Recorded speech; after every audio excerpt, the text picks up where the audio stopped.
31 BC, the coast of Greece. Two of the most powerful Roman fleets ever assembled are staring each other down. Mark Antony and Cleopatra on one side, Octavian on the other. 500 warships, 200,000 soldiers, the entire future of Rome about to be decided on this water. This is the Battle of Actium. But today, neither side wins, because something just appeared on the horizon that nobody sent, and it's about to change everything.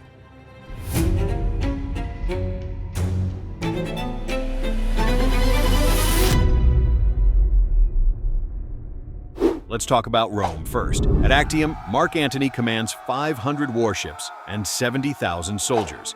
Octavian matches him with 400 ships and 80,000 more waiting on land. Their warships are called quinqueremes, 120 feet long, powered by hundreds of oarsmen moving in perfect rhythm, built purely to destroy. Each ship carries soldiers armed with the pilum, a heavy javelin that punches straight through shields, the gladius, a short sword designed for close quarters killing, and the ballista, a giant mounted crossbow that hurls bolts and stones hundreds of feet across open water. But Rome's real weapon isn't any of that. It's the corvus, a massive spiked boarding bridge mounted on the front of every warship. The second they close the gap, that bridge drops, locks into the enemy deck, and now your ship is Rome's battlefield. Rome doesn't fight at sea. They turn sea battles into land battles. And on land, Rome has never lost. Close the gap, board, dominate. That's the plan. Now let's talk about what just sailed into their world.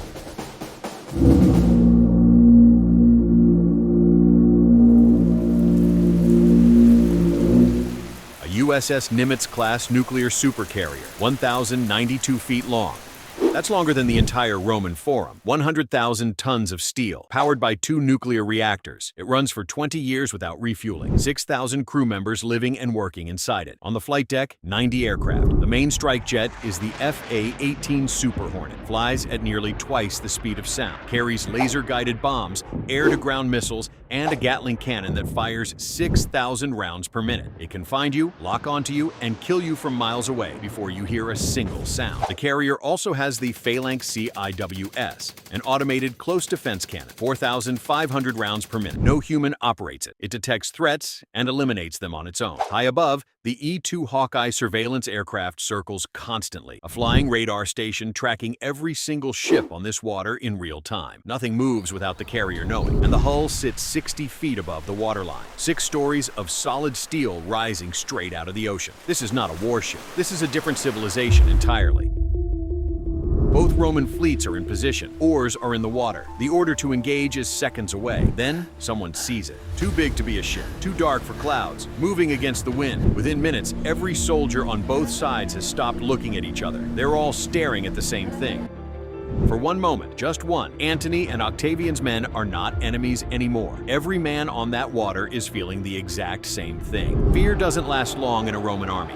The order comes down from both fleets at the same time. Engage. Because Rome has marched into the unknown before. Strange forests, unknown rivers, deserts and mountains and jungles. Every single time, Rome came out the other side. This is just another enemy ship. Hundreds of warships turn toward the carrier. Bolts and stones start smashing into the carrier's hull and bouncing off like they hit a mountain. On the carrier's bridge, the captain watches it all on camera. He turns to his officers. Let them come. The Hawkeye already has every ship tracked and categorized. 2 F/A-18 launch off the deck. The Roman soldiers at the back of the fleet hear something first, a sound that doesn't exist in their world. A shriek cutting across the sky so fast their eyes can't follow it. Then the water starts exploding. Ships at the center of the formation start breaking apart. Not from rams, not from other ships, from above, from something moving so fast they never even saw it coming. The Roman commanders have no order for this. There's no formation that deals with death falling from the sky. More jets launch off the deck. The destruction is systematic, precise. 100 quinqueremes punch straight through the chaos and hit the carrier's hull at full speed. They start climbing, hand over hand, ropes, hooks, bare hands, full armor, 6 stories straight up. A crew member on deck looks at the camera feed. Sir, they're climbing the ship. Romans make it over the rail. 50 soldiers, then 100, then more, and they don't panic. The moment their feet hit the deck, they do what they always do. They form up, shields locked side by side, tight formation, moving together toward the tallest structure on the deck, the control island. They don't know what it is, but they know the high ground controls the battle. They are executing a perfect military strategy. The carrier crew comes out to meet them. Romans register these short, strange weapons in the crew's hands. Nothing like a bow, nothing like a ballista, small, light, almost laughable. Every soldier snaps into position in under 3 seconds. Shields locked overhead. The first shields crack straight through. Then they shatter. Then the crew opens up fully. The Testudo is gone in moments. Soldiers are dropping. The ones still standing have no formation, no cover. They do the only thing left. They charge. Gladius drawn, straight at the crew. Brave, absolutely brave, and it doesn't matter at all.